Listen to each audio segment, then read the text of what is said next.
And we're back. This time I'm going to show you how to create a diagonal grid in Illustrator. Let's make sure on the view that you've got your smart guide activated, then activate the line segment tool. And the smart guides will help us finding the intersections, and we will draw this diagonal cross over our artboard. It has no fill and no stroke, so we can't really see it if it's not selected. Make sure everything is selected, then go to View,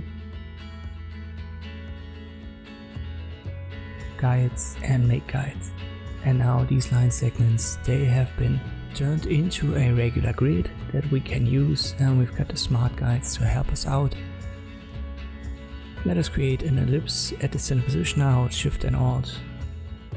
Then I press Ctrl C and Ctrl F to paste in front, and I resize that new circle in front, holding Shift and Alt.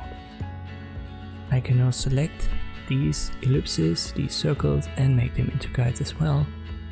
If you can't see your guides, go to View, Guides, and make sure you don't have them hidden, like so. And now we can use these circles and diagonal grid lines to create shapes with the pen tool, for example, like this triangle.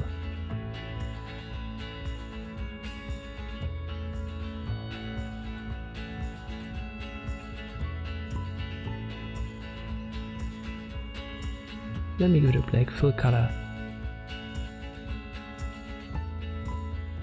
And we can even use this triangle and any other shape in Illustrator and turn it into a guide as well. Just select it, View, Guides and Make Guides.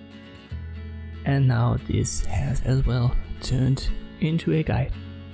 And this is how you can create custom guides, including diagonal guidelines in Illustrator.